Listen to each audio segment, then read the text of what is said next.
네, 반갑습니다. 앞으로 한 40분에 걸쳐서 마이크로소프트가 사용하는 AI, 마이크로소프트가 생각하는 AI에 대해서 설명을 드리려고 합니다. 디지털 트랜스포메이션 핵심 경쟁력 중에 하나는 데이터를 활용하는 능력과 그거에 인텔리전스를 부과하는 능력이기 때문에 디지털 트랜스포메이션의 발전은 AI와 같이 갈 수밖에 없습니다. AI는 되게 멋있는 단어이고 누구나 환영받는 단어인데요. 질문을 조금 바꾸면 AI에도 아주 불투명한 부분이 있습니다. 그게 뭐냐면 AI를 어디다 사용을 하면 어떤 결과를 얻을 수 있을 거라는 질문을 던지면 그것만큼 뿌연 그런 질문이 없습니다. 그 이유는 우리가 열광했던 AI는 실은 사람이 할 수 있는 것보다 훨씬 더 뛰어난 AI를 보고 그거에 열광을 했기 때문입니다. 하지만 인텔리전스라고 이야기하는 것은 사전적인 의미는요, 논리적으로 생각할 수 있고 이해하고 스스로 깨닫고 배우면서 감정을 가지고 있고 논리를 추론할 수 있고 플래닝하고 창의력도 있고 문제의 핵심 지점을 전체적으로 잘 찾아갈 수도 있고 문제도 푸는 그런 인텔리전스입니다. 현실은 지난 3년 동안 이런 접근 방법에서 하나의 시나리오가 완벽하게 갖추어진 인텔리전스 프로젝트가 있는 것처럼 접근했던 대부분의 프로젝트는 글로벌하게 거의 다 실패를 했습니다. 그 이유는 이런 인텔리전트를 한 번에 다 제공할 수 있는 건 현재 있지는 않습니다. 그래서 AI 전이에서 가장 중요한 것은 뭐냐면 인텔리전트 기술적으로 얼마나 높은가라는 것보다는 실제로 AI를 잘 사용했을 때 얻을 수 있는 베네핏, 혜택은 무엇이고 그게 어떤 시나리오에 쓰여졌을 때 그리고 균형 잡힌 어떤 투자를 했을 때 효과도 보면서 길게 끌어갈 수 있느냐 하는 이런 여정을 저희들이 시작을 한 겁니다. AI를 기술적으로 관점에서 바라보는 것들이 여전히 현재는 되게 많은데요. 사실은 기술보다 더 중요한 게 이런 AI 기술들을 어떠한 전략을 가지고 그리고 이 전략이 한 번에 구현되는 것이 아니라 문화적인 요소를 가지고 어떻게 계속 발전되고 그리고 이게 적용이 됐을 때 어떤 문제가 있을 수 있는지에 대한 책임을 지는 이 네 가지가 상당히 밸런스, 균형 있게 잡혀 나가야 됩니다. 제가 고객을 만나면서 제일 많이 듣는 질문 중에 하나가 뭐냐면 AI 팀 어떻게 만들어요? 몇 명이면 됩니까? 어떤 사람을 팀장으로 뽑으면 되나요? 라는 질문들이 되게 많습니다. 그리고 또 받는 질문이 뭐냐면 그렇게 사람을 뽑았을 때 1년이 지나면 우리 회사에 몇 억을 더 벌어다 줄 수 있습니까? 우리 회사의 프로핏이 얼마나 높여집니까? 라는 질문을 되게 많이 던지십니다. 근데 그 질문은 저와 같은 아웃사이더가 할 수는 없고 그 업을 잘하는 그걸 실제로 경영하는 매니지먼트나 의사결정 라인에서 어떠한 전략을 가지고 어떠한 문화로 이걸 끌고 가느냐 하는 질문에 스스로 답할 수밖에 없는 상황입니다. 인시아드는 MBA 코스로 유명한 회사 중에 하나인데요. 마이크로소프트는 이런 문제의식을 가지고 인시아드와 같이 비즈니스 의사결정권자들이 어떻게 AI를 바라보고 어떻게 나아갔으면 좋겠다 하는 것을 여러 가지 에셋들을 묶어서 AI 비즈니스 스쿨이라는 것을 만들었습니다. 잠깐 제가 웹사이트를 보면서 그 내용이 무엇인지에 대해서 조금 설명을 디테일하게 드리겠습니다. 데모 PC로 화면을 좀 바꿔주시겠습니까? 자, 이게 저희들이 인시아드와 같이 준비한 AI 비즈니스 스쿨에 대한 내용인데요. 예를 들어서 이거는 데이터 사이언티스트를 위한 내용은 아니고요. 회사 내에서 디지털 트랜스포메이션 일환으로 AI를 다루어야 된다라고 했을 때 추천드릴 수 있는 컨텐츠들입니다. AI이기 때문에 보시면 브라우저 테크놀로지 컨텐츠라고 해서 AI에 필요한 기술적인 요소와 어떠한 기술들이 있고 뭐를 필요로 한지에 대한 기초적인 개요는 여기에 다루어지고 있습니다. 그것보다 더 중요한 게 전략인데요. AI 전략을 어떻게 가져가야 되는지에 대해서 보시는 것처럼 전체적으로 홀리스틱한 AI 전략은 뭐고 그런 것들을 실제 사용하는 애플리케이션을 어떻게 인테그레이션 할지 그리고 직원들이 어떻게 사용할 수 있을지에 대한 전반적인 케이스 스터디와 방향에 대해서도 제공하고요.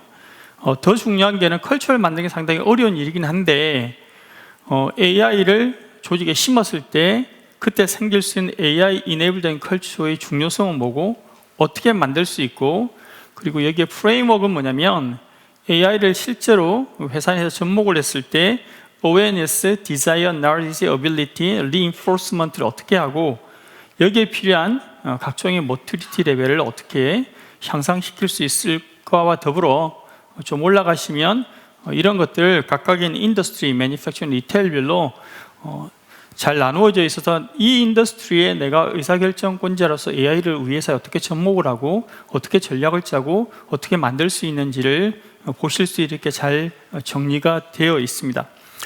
발표 슬라이드로 옮겨주십시오. 현재 한 5만 명 정도가 여기를 방문해서 코스를 드렸고요. 182개국 그리고 레이팅이 5점 만점을 기준으로 해서 4.8점 정도의 레이팅을 기록하고 있는 컨텐츠들입니다. AI를 전체적으로 어떻게 접근해야 될지 약간의 팁이나 어드바이스가 필요하신 분들에게 꼭 추천드리고 싶습니다. 세상은 소프트웨어가 지배한다라고 이야기했던 말이 엊그제 같은데 이제는 AI가 세상을 지배한다고 이야기해도 될 정도의 현재 세상입니다. 오늘 아침에 타타를 이용하신 분 아니면 팀앱을 쓰신 분들이 AI 도움을 받으신 분들이고요. 프로젝트에서 어떤 리스크가 있는지 어느 정도 사용이 되는지를 기존에 있는 데이터를 이용해서 머신러닝 알고리즘을 예측을 했다 그러면 또 AI를 사용하시는 분들이고, 지나가면서 여러분들이 받게 되는 각종 행사나 제품의 레코멘데이션도 그 뿌리에는 AI가 담겨 있습니다. 마이크로소프트는 전 세션에도 말씀드렸듯이 AI 기술을 만드는 게 중요한 게 아니라 만들어내는 것을 누구나 원할 때 그리고 원하는 방법에서 쓸 수 있도록 민주화하는 이런 데 많은 초점을 기울이고 있습니다. 마이크로소프트는 크게 AI 관점에서 세 가지 접근 방법을 유지하고 있는데요. 첫 번째는 AI가 기술이기 때문에 기술적인 이노베이션에 대해서도 계속 신경을 쓰고 투자를 하고 있습니다. 두 번째는 기술이 있다는 전제 조건에서 많은 사람들이 사용하는데 또한 어떻게 많이 잘 사용할 수 있는지에 대해서 투자하는 분야고요. 맨 마지막은 기술이 사회에 해악이 되지 않도록 잘 사용할 수 있도록 리스폰시빌리티를 가질 수 있는 세 분야에 크게 초점을 맞추고 있습니다. 이노베이션에 대해서 한 두세 가지 설명을 드리기로 하겠습니다. AI는 생각하는 기능 더하기 또는 사람이 인지하는 기능 두 가지로 크게 많이 바라보십니다. 비전, 눈으로 보는 것들, 스피치, 말하는 것들, 리딩, 읽는 것, 트랜슬레이션, 해석하거나 분석하는 것, 그리고 스피치 신서시스는 말은 하긴 하지만 컴퓨터나 AI가 실제로 사람이 말하지는 않지만 말을 잘 대응하는 그런 능력들, 그리고 전반적인 knowledge, 언어들을 잘 이해하는 language understanding, 이런 각종 분야의 이노베이션들이 일어나고 있습니다. 각 분야에는 어느 정도의 실력, 어느 정도 capability가 있는지를 벤치마킹하는 방법들이 잘 정의가 되어 있습니다. 최근에 정의된 게 오른쪽 맨 끝에 있는 language understanding에 관련된 건데요. 마이크로소프트는 여러 회사들 중에 가장 먼저 이런 비전부터 language understanding의 human parity 기준이 되는 것을 넘긴 회사입니다. 구체적으로 그게 밑바탕이 되는 것은 비전 같은 경우 전 세계적으로 한 130만 명의 디벨로퍼들이 사용을 하고 있고요. 스피치의 바탕이 되는 그런 데이터들도 한 3,500만 개, 그리고 랭귀지 언더스탠딩은 저희 마이크로소프트가 만든 제품 중에 오피스 365에 약 1억 5,500만 명 정도가 현재 사용을 하고 있는 것들입니다. 그 중에 스피치에 대해서 잠깐 살펴보도록 하겠습니다. 90년도에 마이크로소프트 리서치가 생긴 다음에 스피치는 계속 연구되던 분야인데요. 왼쪽에 있는 그래프 중에 이 점선으로 되어 있는 부분이 휴먼 페러티, 저 정도 수준이면 사람에 가깝겠다 하는 게 저 점선입니다. 점선 위에 있는 거는 사람 기준으로 했을 때 아직 좀 부족한 거고요. 점선 밑으로 내려가면 사람 수준에 거의 근접하거나 사람보다 좀 낫다라고 이야기하는 것들입니다. 스위치보드는 영어로 교환원, 교환대 같은 의미인데요. 스위치보드의 실제로 이쪽 분야에서 내용은 뭐냐면 교환이 알아들을 수 있는 사람이 말하고 듣고 하는 것들을 모아놓은 대화록들이 보통 스위치보드라고 합니다. 스위치보드 릴리즈 한 1.1에 가면 한 2,400개 정도의 대화가 되고요. 한 500명의 사람들이 이야기하는 것을 알아듣도록 하는 게 이 스위치보드의 테스트입니다. 아마 사람도 500명 이상의 다양한 발음과 말하는 습관과 그런 단어를 아는 게 쉽지 않을 텐데 이 기준으로 했을 때 마이크로소프트가 휴먼 패러티를 넘긴 사례인데요. That's about how old ours is. 저 뒤쪽에 누가 지나가면서 말한 게 아니라 휴먼 패러티 스피치에 대한 기초적으로 알아들어야 될 데이터입니다. 지금 들으시면 이게 말인지 감탄사인지 뭐 하는 건지를 잘 모르실 겁니다. 한 번 더 들어보겠습니다. That's about how old ours is. 사람 말이라고 쳐주고요. 하나 더 힌트를 드리면 영어입니다. 여기 있는 분들은 아마 이게 안 들리니까 영어의 문제라고 생각하실 수는 있는데 이 방에 있는 사람들이 모든 사람들이 미국에 있는 대학을 다 나오셨어도 지금과 똑같은 반응을 하게 될 겁니다. 한 번 더 들어보겠습니다. 앞에는 감탄사고 뒤에는 실제적인 단어입니다. 어느 걸까요? That's about how old ours is. 이 정도 되면 미국에 살던 사람도 지금 내가 들을 수 있는 단어가 아니구나 하고 느끼게 됩니다. 이유는 사람이 단어를 느낄 때는 사실 풀 문장을 다 외우는 게 아닙니다. 자기 머릿속에 있는 가장 패턴의 일정한 부분을 순간적으로 듣고 순간적으로 판단해서 그 꼭지를 만들어내는 건데, 오히려 사람보다 정밀하게 데이터를 만들고 분석하고 뉴럴 네트워크를 이용해서 차이점을 발견하는 것은 이제 인간의 수준을, 사람의 수준을 넘어서고 있는 분야들 중에 하나입니다. 두 번째는 스피치 신서시스는 중국 마이크로소프트 리서치에서 만든 샤오아이스라는 서비스가 있습니다. 그 서비스가 하는 게 뭐냐면 뭔가 이야기를 하면 반응을 해주는 그런 서비스들인데요. 일반적으로 TTS, 텍스트 투 스피치하고 여기서 말하는 뉴럴 TTS는 조금 틀린 점이 뭐냐면, 텍스트 투 스피치는 정말로 글자를 스피치로만 바꾸는데 관련되지만, 뉴럴로 높아가면 말하는 습관, 말하는 방법, 말하는 톤 이런 것까지 묶어서 반응을 하도록 그렇게 되어 있습니다. 영어이긴 하지만 두 문장이 있습니다. 한 문장은 만들어낸 문장이 녹음한 문장이 아니라 이 뉴럴 TTS가 자기 나름대로 조각조각을 가지고 실제로 만들어낸 문장이고, 하나는 실제로 사람이 이야기하는 문장입니다. 두 개 차이점에 대해 As the 잠깐. name suggests, the original submarines came from Yugoslavia. A고요. This is easy enough if you have an unfinished attic directly above the bathroom. 어느 게 컴퓨터일까요? 구분이 안 가실 겁니다. 중간중간에 일어나는 두 개 연결하는 고리나 그 말하는 방법에 있어 상당히 높은 수준까지 현재 들어와 있습니다. 답은 A입니다. 또 하나 이노베이션에 있어서 좀 말씀을 드리면, 이거 이제 더 어려워. 2019년에 나온 이제 휴먼 페널티 데이터에 대해 기준으로 말씀을 드리는 건데요. 랭귀지 언더스탠딩은 사람이 일어나는 문맥과 앞뒤 관계와 서머리와 중요도 이런 것들을 만들어내는 능력이 제너럴 랭귀지 언더스탠딩입니다. 이쪽에 좀 13개 정도의 과제가 있는데, 이 과제 하나하나도 되게 쉬운 과제는 아닌데 아주 쉬운 예제를 제가 오늘 하나 들겠습니다. 자, 문장이 하나 있는데요. 질문은 이거 수능 시험 보는 것 같아서 좀 아쉽긴 합니다. Who is they? 여기서 말하는 대명사 they가 뭘 의미하냐를 찾아내는 겁니다. 그 문장을 보면 시티 카운슬은 시위하는 사람에게 permit, 뭔가 허용하는 것을 refuse, 거절했는데, 왜냐하면 they advocated violence, 그 사람들은 폭력을 옹호했기 때문에. 이때 they는 뭘까요? demonstrate가 될 거고요. 문장이 똑같은 문장인데 동사가 하나 바뀌면 they feared violence가 되면 시티 카운슬이 적절할 겁니다. 이건 아마 중학교, 고등학교 문제도 나올 수 있는 것들인데, 이제 컴퓨터의 수준이 이 정도까지 많이 올라와 있는 변혁들이 현재 일어나고 있습니다. 두 번째 마이크로소프트가 많이 집중하는 분야는 기술 자체에 대한 발전보다는 기술을 어떻게 잘 쓰여질 수 있는지에 대한 다양한 방법론, 그리고 그에 대한 투자도 뒤따르고 있습니다. 보스턴 그룹이 2017년에 한 조사와 가트너가 한 2019년 조사의 예인데요. 오른쪽에 보면 파란색 막대가 있는데 84%의 사람들이 AI가 비즈니스 하는데 경쟁력을 줄 거라고 생각을 하고 70%가 AI가 새로운 비즈니스를 만들 수 있을 거라고 확신했다고 합니다. 근데 왼쪽에 있는 검은색 마트는 현실인데요. 실제로 14% 정도만이 AI를 디플로이 하고 있고, 그나마 앞으로 1년 이후에 AI를 디플로이 하겠다고 하는 게 23%, 100명 중에 23명에 불과합니다.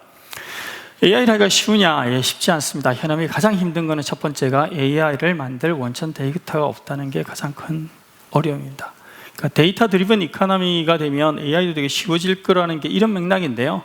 기본적으로 AI가 발전하려고 그러면 컴프리헨시브한 데이터, 따로따로 떨어져 있는 데이터가 아니라 여러 각도로 볼 수 있는 데이터가 일단 쌓여야 되고요. 두 번째, 엔터프라이즈 레디는 여러 가지 AI 서비스들이 나와 있지만 그 서비스들이 쉽고 빠르고 내가 원하는 품질로 내가 원하는 시간에 잘 전달되는 게 필요하고요. 세 번째는 AI를 하는 사람이 지금 실은 매우 다양합니다. 보통 AI 그러면 데이터 사이언티스트라는 거하고 접목을 시키는데요. 실제 AI가 파고드는 분야를 보면 데이터 사이언티스트만이 아니라 여러 사람들이 AI 테크놀로지 이용하거나 사용할 수 있는 여러 가지 환경들이 제공이 되어야 됩니다. 마이크로소프트가 기술적으로 AI에 투자하는 분야는 방금 전에 음성 에이전트 같은 코타나 에이전트 분야, 그리고 현재 사용하고 있는 애플리케이션의 AI를 이네이블하는 분야, 그리고 AI의 기초적인 기술로 많이 알려져 있는 챗봇이나 코그니티브 서비스, 그리고 데이터를 관리하는 인텔리전스 분야, 그리고 그런 거를 잘 활용할 수 있는 툴킷 분야, 마지막으로는 AI의 기초적인 원천 기술을 실제로 돌릴 수 있는 머신러닝, 컴퓨팅 파워를 제거하는 이 네 가지 분야에 고루고루 퍼져 있습니다. 마이크로소프트 스펙트럼에서 보면 기술을 하시는 분들을 위해서 제공하는 게 마이크로소프트 애주어라는 상품이고요. 그리고 실제 현업에서 일하는, 사무실에서 일하는 분야의 분들한테 제공할 수 있는 게 마이크로소프트 다이나믹스 365 파워 플랫폼이고, 흔히 알려진 오피스 파워포인트 같이 지식 노동을 하는 분들에게 제공되는 게 마이크로소프트 365 제품입니다. 다이나믹스 365는 마이크로소프트 용어는 ERP, CRM, HI 일체형으로 제공되고 있는 클라우드 서비스고요. 세일즈 분야, 영업 분야, 마케팅 분야, 그리고 고객 관리 분야 전 분야에 거쳐서 여러 프로세스를 인테그레이션 해놓은 제품인데, 여기 안에 속속들이 예를 들어 포캐스트를 해본다든지, 마켓에 새로운 인사이트가 올라와 있다든지, 브랜드를 관리하는 관점에서 고객의 관점에서 꼭 필요한 생애주기 관리라든지 하는 이런 것들에 계속 AI 기술을 넣고 있습니다. 이 장표는 마이크로소프트가 보기에 각각의 인더스트리, 트랜스포메이션과 리테일에 현재 뜨고 있는 AI 중요 분야를 서술한 거고, 저희들 마이크로소프트 스스로가 이 분야에 대해서 탐구하고 실제 적용하기도 하고요. 이전에 보셨던 패키지 제품에 집어넣기도 하는 그런 분야들입니다. 또 하나가 워드, 파워포인트, 엑셀 뿐만이 아니라 쉐어포인트 데이터를 서로 공유하는 분야, 그리고 팀, 온라인에서 서로 미팅을 하는 분야, 이런 여러 가지 기능들을 제공하고 있는 게, 보안과 같이 제공하고 있는 게 마이크로소프트 365인데요. 2000년대 초반부터 1년에 한 10개에서 한 20개 정도의 AI 기능을 계속 이네이블 하고 있습니다. 간단한 거는 모바일 폰에서 테이블을 사진으로 찍으면 그 테이블에 있는 사진 자체가 아니라 테이블에 있는 데이터들이 엑셀로 넘어가기도 하고요. 워드의 특정 회사에 대해서 뭔가 서술을 하면 그것을 축약을 하고, 그 축약된 정보들이 회사 내에 있는 다른 사람들에게 비슷한 프로젝트 플랜을 만들 때 제공되는, 공유되기도 하고요. 그다음에 팀 미팅 같은 경우는 우리가 이야기하는 거를 음성을 글자로 바꾸거나, 글자로 바뀐 글자들 속에서 요약을 하거나, 요약성에서 누군가 뭘 해야 되는 걸 뽑아내거나 하는 거, 공유하는 것들이 다 이 AI 기술 내에 포함되어 들어가는 분야입니다. 제가 조금 이따 보여드릴 영상은 시나리오는 이렇습니다. 제가 지금 용산에서 한국말로 발표를 하고 있습니다. 근데 내가 만약에 미국에 가서, 뉴욕에서 나는 한국말밖에 모르지만 만약에 미국에 가서 지역적으로 극복을 하고 한국밖에 모르는 제가 영어로 만약에 발표를 할 수 있다면 어떨까 하는 겁니다. 지금 보여드릴 영상은 현재 있는 현존의 기술을 가지고 실제로 구현한 영상입니다. 영어만 하는, 영어 프레젠테이션 하시는 분이 이런 스테이지 같은 데서 평소에 영어로 프레젠테이션 하는 거를 AI 기술 위에 노출을 시키면, AI 기술은 이 사람이 신체적으로 어떤 특징을 가지고 있는지, 말을 할 때 어떤 동작을 취하는지, 음성은 어떤 특질을 가지고 있는지, 그리고 인토네이션을 어떻게 하는지, 쉼표는 어디서 가져가는지를 다 계산을 한 다음에 여기서는 1어로 된 글자 리얼타임으로 주고 나면 스크립트를 주면 똑같은 말하는 방식과 패턴과 목소리로 일본어로 프레젠테이션을 하는 영상입니다. 다시 한번 말씀드리지만 이건 스튜디오에서 만든 제작물이 아니고요, 현존에 있는 마이크로소프트 기술을 가지고 통합해서 만들어 놓은 내용입니다. 비디오를 한번 보겠습니다. Special camera so you can see exactly what I'm seeing. Let's get started. First, let me introduce you to Mini-Me. There she is, my perfect holograph. And thanks to the power of HoloLens 2, she just floats right with me. I'm literally holding my hologram, so natural. Now she's a little small to do a keynote. So let's get her up so she can do full-size Japanese keynote. Render keynote. 이 스피커에 아바타가 나오게 되는 거고요. 이제부터 아바타가 미리 정리해놓은 영어로 된 글자 자막이 쭉 밑으로 흐를 텐데요. 이 영어를 어떠한 방법으로, 어떠한 제스처로, 어떤 말하는 패턴을 일어나는지 보시죠. 本当に驚くべきことがあります。私たちは最新の複合現実キャプチャ技術を使用し、私のホログラムを作成しています。実在の人物をホログラムとして見たことがあるかもしれませんが、私が実際に日本語を話しているのが新しいのです。私は日本語を話しませんが、私の声とホログラムは完璧な日本語で話しています。これはニューラルテキスト読み上げと呼ばれる最新の人工知能技術、いわゆるニューラル TTS を使用しています。私たちは自分の声の録音を使用し、私のように聞こえる私自身の個人的な音声署名を作成します。日本語からフランス語、ポルトガル語まで話せます。今、この技術は私たちが働き、遊び、生活する方法に関して、世界中の国境や障壁を取り除くことができると想像してみてください。まさに SF が現実になるところです。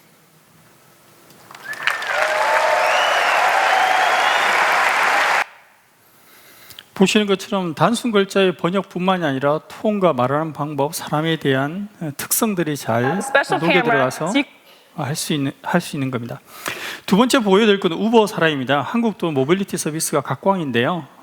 타타를 이용하든 우버를 이용하든 사용자 입장에서 가지고 있는 두려움 중에 하나가 내가 안전하게 이 차를 타고 목적지까지 갈 수 있느냐 하는 걸 겁니다. 우버 또한 같은 문제를 가지고 있습니다. 그래서 우버를 이용하는 사용자가 안전하게 느낄 수 있도록 우버를 운전하는 드라이버가 등록된 드라이버인지 문제가 없는지를 확인하는 것을 AI 기술을 이용해서 극복한 사람입니다. 1분 30초 정도의 비디오인데요. 딴 설명 없이 이 비디오의 내용을 보시면 어떤 방법으로 우버의 드라이버들을 우버 회사에서 관리하는지 확인하는지를 이해하실 수 있을 겁니다.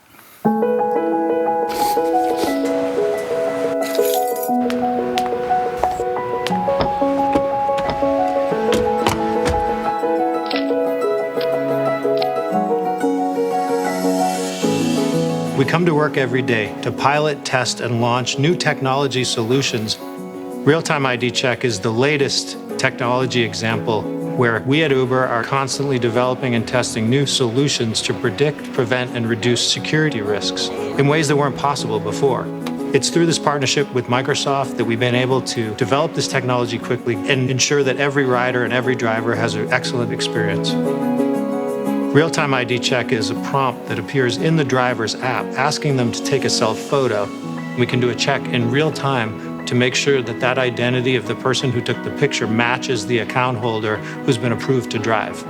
Doing that serves a couple of purposes. Drivers know that their identities and their accounts are being protected, and riders know that the driver who they're with has been screened.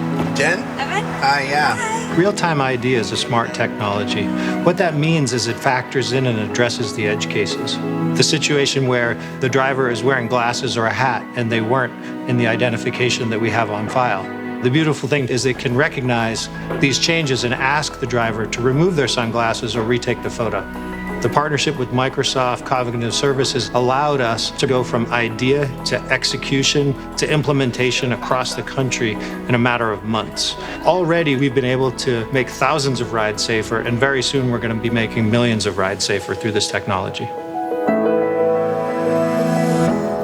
여기 보면 리얼타임이라는 단어가 몇 번 나오는데요. 이게 한 번의 기술이 아니라 계속 발전해 들어가면서, 그리고 아침에 한 번만 체크를 하는 게 아니라 필요에 따라서 우버를 이용하는 사용자에 따라서 계속 확인을 할 수 있도록 이런 메커니즘들을 가져가고 있습니다. 또 하나 AI 기술이 마이크로소프트 또는 고객의 두 사람 상방관계뿐만이 아니라 실제로 지구상에 존재하는 다양한 솔루션에 이 기술들이 이네이블 되기 위해서는 글로벌한 솔루션들과 같이 일을 하는 것도 마이크로소프트는 상당히 투자를 하고 있는 분야입니다. 슈나이더 일렉트릭이라고 글로벌 에너지 관리의 넘버원 회사가 있습니다. 직원 한 16만 명 정도가 되기 때문에 대단히 큰 회사고요. 그 회사랑 마이크로소프트와 같이 IoT 분야에서 서로 어떤 AI 기술을 가지고 어떻게 간단하게 문제를 프로블럼을 극복했는지에 대해서 승민 씨가 잠깐 데모를 해주시겠습니다. 방금 말씀드렸던 이 슈나이더 일렉트릭에서는 뉴질랜드의 이런 농장인들이 농장을 잘 효율적으로 관리를 하기 위해서 이런 분석 어플리케이션을 개발하였고, 이런 내용을 이제 오늘 데모로 시연을 해서 보여드릴 건데요. 여기서는 현실적으로 이제 사용되고 있는 이제 에너지 비용을 감소를 시키면서 농장에 들어가는 이런 물 공급을 효율적으로 관리를 하고, 결과론적으로는 이런 수확물 양을 극대화시키기 위한 데이터 분석 솔루션이라고, 시나리오라고 보시면 될 것 같습니다. 처음에 어플리케이션에 로그인해서 같이 보시는 이 화면은 뉴질랜드의 글로벌 지도인데요. 지금 이제 저녁이라서인지 어둡게 표시가 된 걸 확인을 하실 수가 있는데 이런 농장에 대한 이 환경을 잘 분석하기 위해서 지금 보고 계시는 이 지도에는 이제 각 지역마다 자라나고 있는 이 농작물들을 확인하실 수가 있고 또 이 어플리케이션에서는 실제로 이제 지역 데이터, 날씨 데이터를 활용해서 강수량이나 풍속 그리고 온도 또 이렇게 같이 확인을 하실 수가 있고 여기 자세히 보시면 이 상태 그래프를 함께 보실 수가 있는데 실제로 이 농장에 IoT 센서들을 미리 설치를 해서 이 땅에 있는 수분 이 포화 상태를 미리 IoT 센서들로 읽어드려서 매 15분마다 데이터가 이제 갱신이 되고 있는 자료를 보고 계십니다. 근데 여기 이 특정 지역에 알람이 뜨고 있는 게 보여서 자세히 보기 위해서 제가 클릭을 해보니까 이 지역에서 시속 100마일 단위로 이제 풍속이 예측이 되고 있고요. 그래서 심각한 데미지를 입힐 거다라는 이런 내용들이 지금 예측이 되고 있어서 좀 더 자세히 들여다보도록 하겠습니다. 클릭을 해보니 이 지역을 보면은 이제 캔터버리라는 지역의 농장 대시보드를 따로 이렇게 보시게 되고요. 이 지역에서 갖고 있는 날씨 데이터를 확인하면서 또 주변 강의 높낮이라든지 이 환경에 대한 데이터를 또 더 자세하게 분석해서 보실 수가 있으세요. 그래서 계속해서 데이터를 드릴인해서 보면 지금 이제 이슈가 계속 생기고 있는 이 특정 필드에 분석된 데이터를 상세하게 보도록 하겠습니다. 현재 이제 이 관계 시스템에서 이 노즐이 지금 현재 켜져 있는 것도 확인이 되고 노즐의 회전 방향, 회전 속도는 15%, 각도는 58도인 것도 여기서 확인이 되시고 현재 풍속은 시속 36마일이지만 아까 보셨던 것처럼 이제 시속 100마일의 풍속이 이제 예측이 되고 있기 때문에 그리고 현재 수분 포화량은 66%이기 때문에 이 어플리케이션에서 이런 데이터들을 분석해서 예측해서 이제 해결 솔루션까지도 이렇게 제안을 해주고 있습니다. 약 2.5시간 동안 북쪽으로 이 물을 주는 방향을 틀어서 지금 데미지 리스크를 제거하세요를 제안하고 있습니다라는 솔루션까지 제안을 하게 되고요.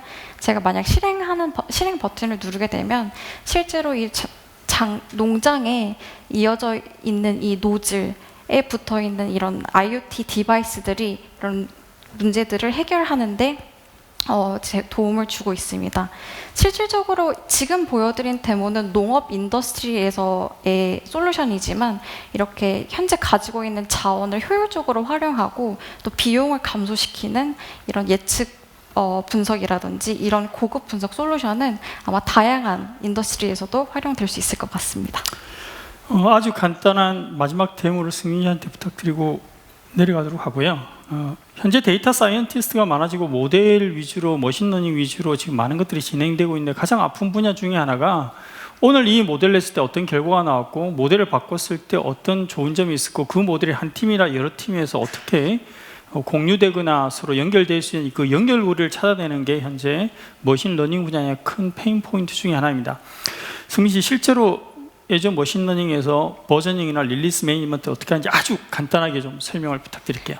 네, 제가 방금 보여드린 이 화면은 이제 애저 사이트에서 제공하고 있는 애저 머신러닝 서비스의 포털 화면이에요. 그래서 실제로 아마 보신 분들도 계실 텐데요.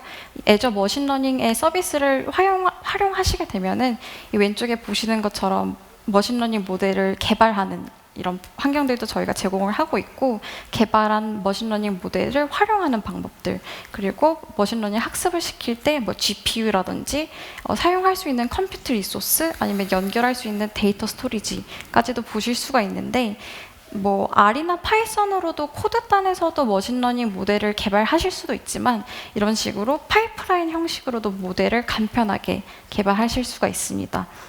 여기 또 메뉴를 보시게 되면은 어떤 데이터를 입출력할지, 어떻게 데이터를 전처리를 할지 이런 기능들을 하나의 컴포넌트들로 이제 클릭해서 또 드래그 앤 드롭해서 이어서 머신러닝 모델을 개발할 수 있는 이런 간편한 환경을 제공을 하고 있고요.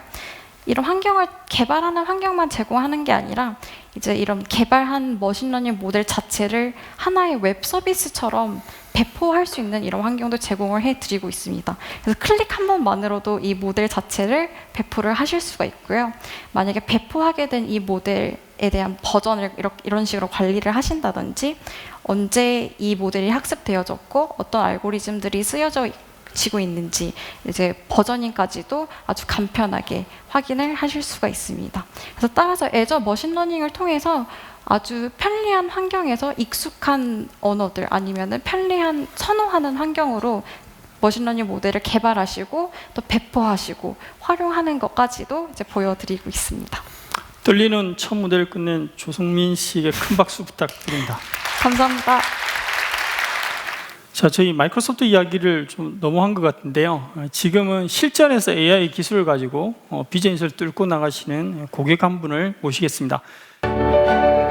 What can be done if Doosan Mobility Innovations' exceptional flight time drones are used throughout the industry? Help to save lives of our neighbors and humanity by searching missing persons, monitoring high crime areas, and delivering emergency supplies to the disaster sites. Possible to utilize finite energy efficiently by inspecting offshore wind power plants and transmission lines that are difficult to access, and analyzing the status of large solar power plants. In addition, maximize the productivity of industrial sites by creating three-dimensional modeling of large-scale construction and mining sites with just one flight. 비디오를 보니까 동재 부위원장님 모시고 서울하늘에 드론 띄웠을 때 그 뿌듯함을 다시 보는 것 같은데요. 두산은 되게 친숙한 이름이라 더 설명이 필요 없을 것 같고 두산 모빌리티 이노베이션에 대해서 간단히 설명을 좀 부탁드립니다. 예, 두산 모빌리티 이노베이션은 수소 에너지의 혁신을 이루어서 드론을 2시간 동안 비행할 수 있도록 만듦으로써 현재 산업계에서 여러 가지 문제점들을 기술 혁신으로 해결하려고 하는 두산 내 스타트업입니다. 제가 출시할 때는 같이 가서 뵀고요. 지금부터 되게 험한 일들이 있을 거라고 동 부회장님이 말씀하셨는데 이후 일정에 대해서 간단히 설명을 좀 부탁드립니다. 예, 저희는 10월 16일 날 한국에서 출시 이벤트를 했고요. 현재 중국과 미국에서 출시 준비를 하고 있습니다. 내년 1월 초 미국 CES에서 저희 수소 드론이 베스트 오브 이노베이션 상을 수상했고요. 또 저희 수소 드론 모바일 파워팩이 이노베이션 어너리상을 수상해서 미국에서도 판매를 시작할 예정입니다. 시작부터 글로벌 플레이를 목적으로 하신 것 같은데요. 지금 생각하시는 아니면 느끼시는 비즈니스의 핵심 또는 극복의 과제 이런 것들이 어떤 게 있을지 한두 가지만 설명을 부탁드립니다. 저희는 산업 현장에서 사람의 생명과 안전 그리고 기존의 비용 때문에 산업 고객들이 하지 못했던 일을 저희가 해드리려고 하는데요. 예를 들면 큰 태양광 패널들을 드론이 날아가서 해당 발전소의 이미지를 분석하고 또한 고객의 광활한 야적지에 있는 자산들을 드론이 비행하면서 해당 자산이 잘 있는지를 보는 등 이미지와 드론 그리고 이를 해석하는 AI 솔루션을 활용해서 이를 해결하려고 합니다. DMI 비즈니스에 결정적인 영향을 끼칠 수 있는 AI 기술들이 어떤 게 있을까요? 방금 말씀드린 대로 여러 가지 데이터들이 드론이 하늘을 날아다니면서 모으고 있습니다. 이 데이터들을 자동으로 분석하고 또 그 데이터에서 문제가 되는 점을 발견하고 그 문제점이 어떤 원인인지를 판단하는 AI 기술들이 핵심이라고 볼 수 있겠습니다. 마지막으로 저희 마이크로소프트를 선택하신 이유를 기술적인 이유하고 다른 이유 두 가지 분리해서 좀 설명을 부탁드립니다. 우선 기술적으로는 저희의 핵심적인 문제를 해결할 수 있는 마이크로소프트 애저의 머신러닝 기술도 수 있고요. 또 하나는 저희 기술뿐 아니라 저희 고객들의 문제를 같이 고민하고 해결해 주시는 고객 중심적인 마이크로소프트의 문화에 있도록 하겠습니다. 저희는 마이크로소프트 AI 애저 머신러닝에 큰 기대를 걸고 있고요. 이를 통한 산업 현장의 혁신을 이루고자 합니다. 제가 DMI 비디오 클립 한 두세 개 더 봤는데 저기 바닷가에 가서 드론을 올리는 장면이 신입사원인 것 같은데요. 그런 이야기를 하시더라고요. DMI 드론 정말 잘 돼야 됩니다. 두산그룹도 중요하고요. 이걸로 끝날 줄 알았는데 국가적으로도 중요합니다. 우리가 잘 돼서 국가를 잘 되게 만들겠다는 그런 포부도 있더라고요. 아무쪼록 비즈니스 꼭 성공하시고 두산만이 아니라 한국 전체에 좋은 영향을 주는 그런 좋은 기업의 사례가 됐으면 좋겠습니다. 큰 박수 부탁드립니다.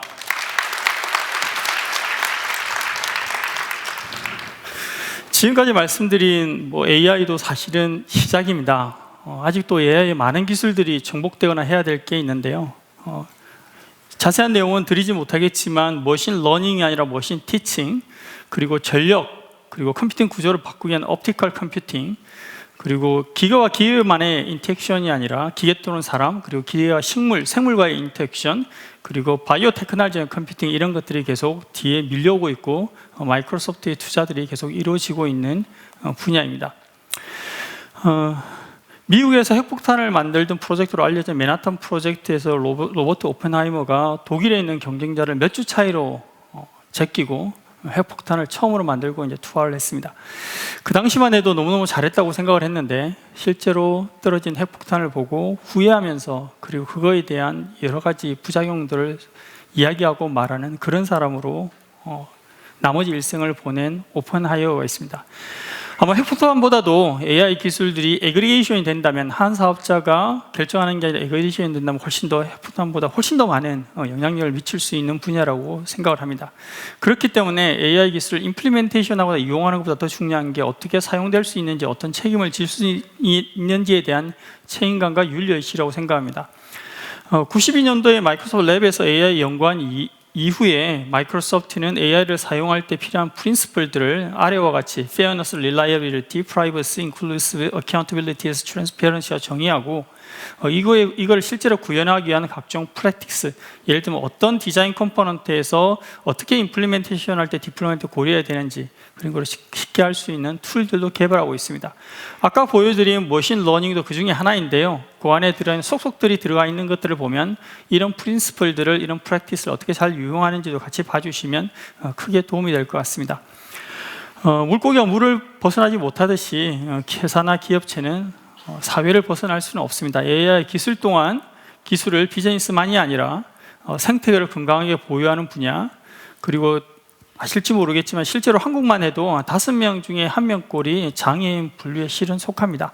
그래서 장애인을 다들 극소수라고 생각하시는데, 예를 들어 오늘 500명 모여있다 그러면 어떤 형태로든 한 100명 정도, 500명이 모여있다 그러면 한 25명 정도는 어떤 형태로 장애를 가지고 있는데요. 이 장애를 가진 사람들이 기술 또는 비즈니스를 접근할 수 있는 여러 가지 아이디어들, 그리고 전체적인 사회적인 재앙이 있을 때 대응하는 것, 그리고 마지막으로 6천여 개 정도의 언어가 지구상에 있다고 하고 100년이면 그중에 한 3천여 개는 없어진다고 생각하는데요. 지구가 가진 여러 가지 문화적인 유산에 대해서 보호하는 이런 분야에 대해서도 마이크로소프트는 투자를 하고 있습니다. 대표적인 게 한국에서는 프로젝트 문이라는 건데요. 옛날 고서는 일반적으로 우리가 알고 있는 현재 있는 기술의 문자를 뽑아내는 기술로는 사실은 적용이 될 수는 없습니다. 그럼에도 불구하고 많은 옛날 고문자나 한자들이 있고요. 이런 것들을 찾아내는 데 있어서 AI 기술을 접목한 한국에서는 프로젝트 문 같은 사례가 있습니다. 40분 동안 기본적으로 AI를 접근할 때 언클리어하고 뿌옇한 포인트가 뭔지, 그걸 위한 프레임워크가 어떤 게 있을 수 있는데 설명을 드렸고, 마이크로소프트가 계속 진행하고 있는 이노베이션, 그리고 그 이노베이션들이 다 흘러갈 수 있는 여러 가지 방법들, 마지막으로 책임지는 AI에 대해서 설명을 드렸습니다. 아티피셜 인텔리전스를 어떤 방법으로 쓸지는 기계가 결정하는 게 아니라 우리들이 결정을 합니다. 비즈니스 이슈를 극복하는 데 쓸지, 사회적 이슈를 극복하는 데 쓸지, 아니면 아주 얄팍하게 담을 넣는 데 쓸지 하는 것들은 우리가 결정을 할 겁니다. 전체 큰 차원에서 아티피셜 인텔리전스를 봐주시고, 컬처럴 측면, 그 다음에 비즈니스 측면, 그리고 사회공헌 모든 측면에서 생각하고, 이런 자리를 통해서 저희들의 지능들이 에그리게이션도 인텔리전트하게 서로 발전해 가면서 좋은 스토리들, 좋은 결과들을 이런 모임을 통해서 많이 보고 같이 이야기했으면 좋겠습니다. 이상으로 제 발표를 마치겠습니다. 감사합니다.